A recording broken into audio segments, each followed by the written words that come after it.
Alright, so in After Effects you have a few different ways to import files. The first one being we can go up to File, Import, and import a file or multiple files.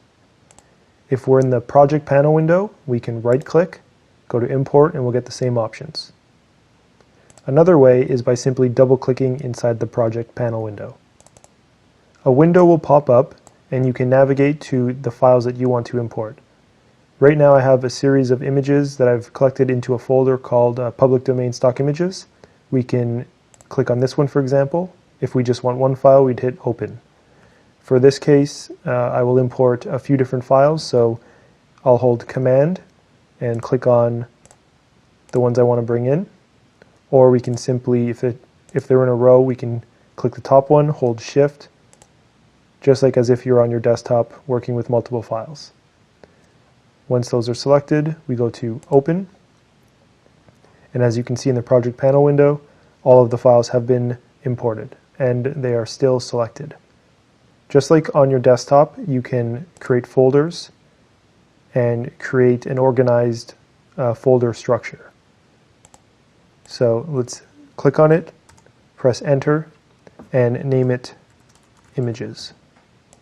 Inside the folder of Images, we will place all our imported files.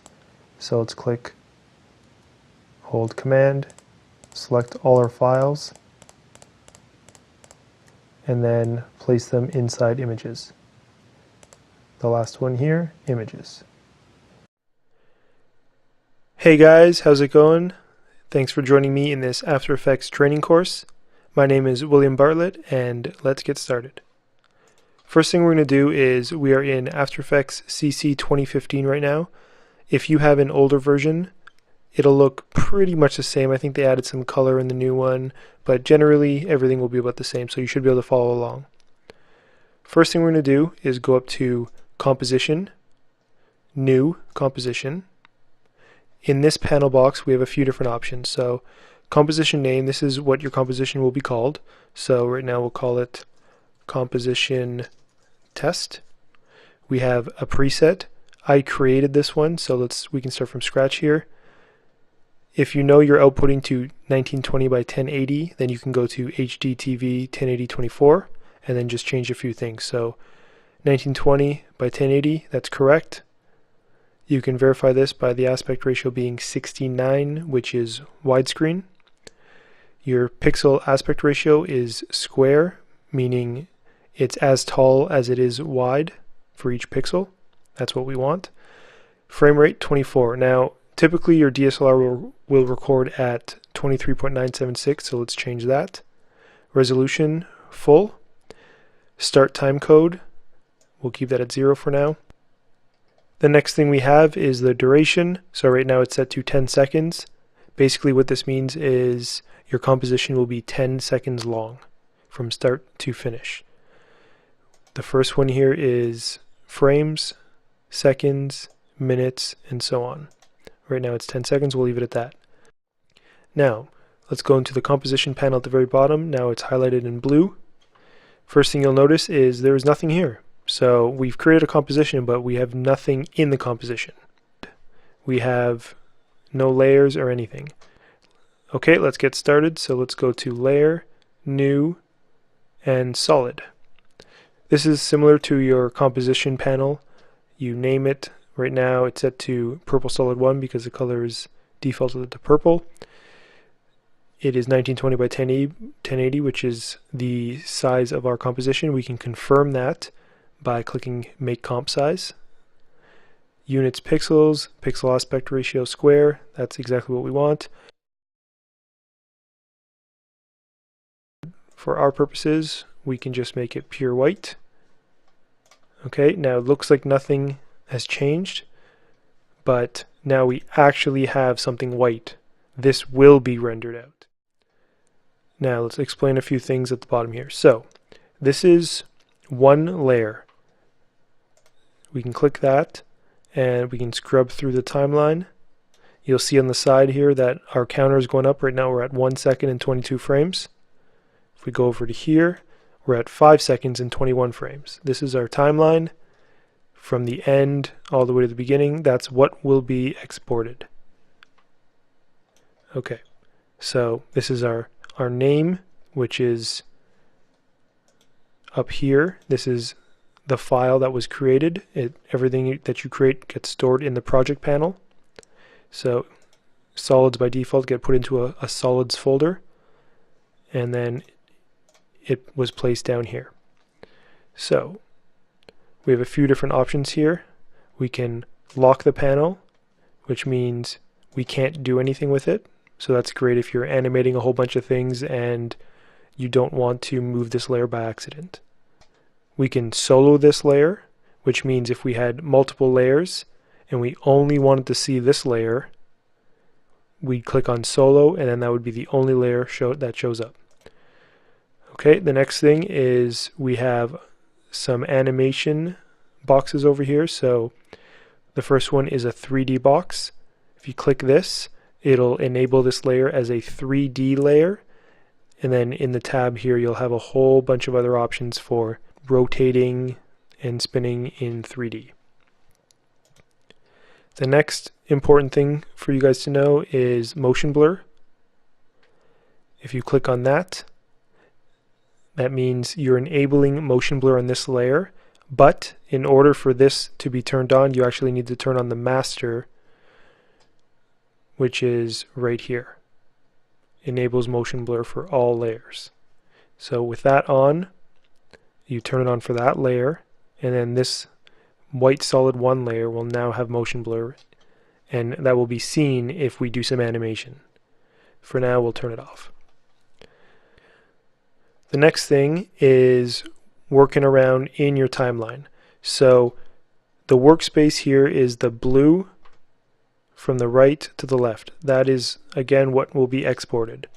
Below it is the layer in the red here. So if we go here, that means that at the beginning there will be nothing, and then all of a sudden it'll turn on. Same with the end, for example, and nothing. So I'm just going to undo that, Command Z. Okay, now we're back to where we were. We have a white solid that fills up the entire composition from 0 to 10 seconds. Let's create some text. So let's go to Layer, New, Text. By default, it'll create an empty text layer.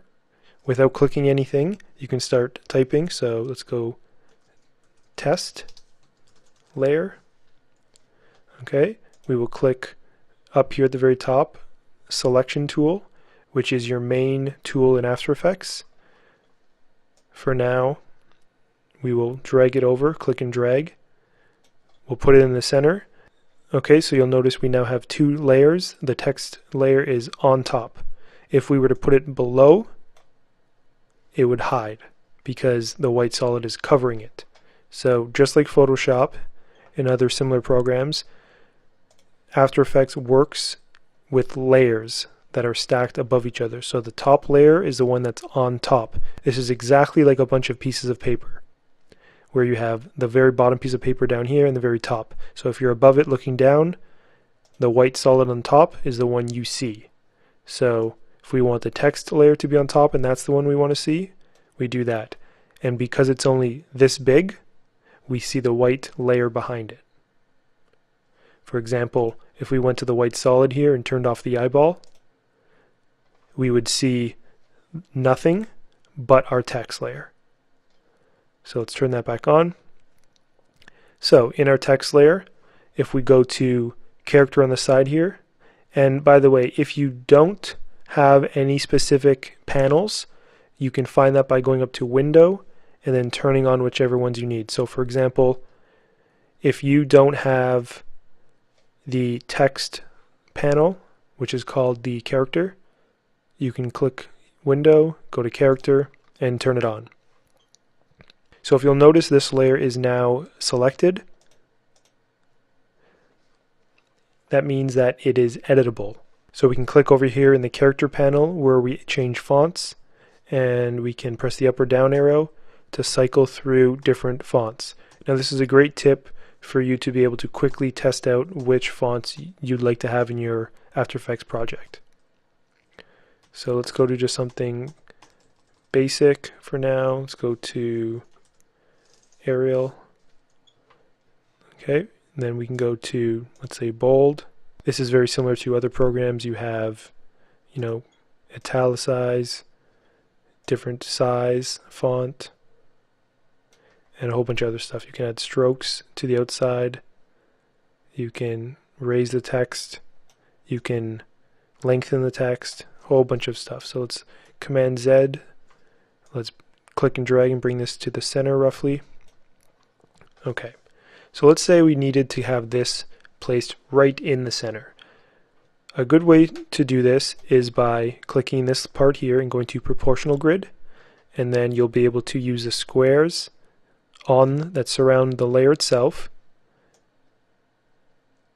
and center it by using this line and line it up with the red squares, and using this line and line it up with the red squares.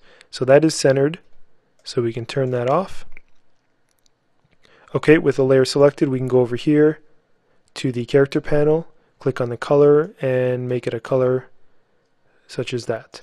Now you'll notice that there's a black outline. That is because there is a 2-pixel stroke over the fill. Fill means it is filled with a color. So we can either exaggerate that by going to 6 or 10, but for now we'll just keep it at 0. Over here in the test layer panel of the text layer, we can click on the arrow and you'll get a few different options. Text and transform. So inside transform, you have the anchor point, which is the pivot point of the layer, and that is defined by this little piece here. Basically what that means is if you click on anchor point, it'll move around based on where this is. For example, rotation, it'll rotate around that anchor point. So I press Command Z there to get back to where we started. So for now, we'd like to center the anchor point to the middle so that the text rotates on its center, not on the side. So right now we have the anchor point locked to the bottom left corner of this text layer.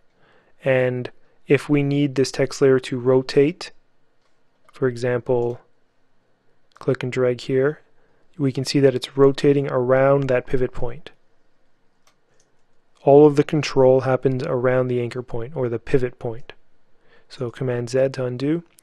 So what we can do is go up here, click this tool, click and drag and place it roughly in the center.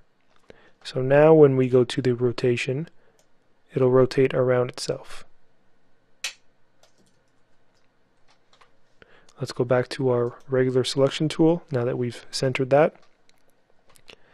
We can go to scale and we can shrink the text or make the text larger. We can move the position of it, which is the same as clicking up here and dragging and moving it where we want.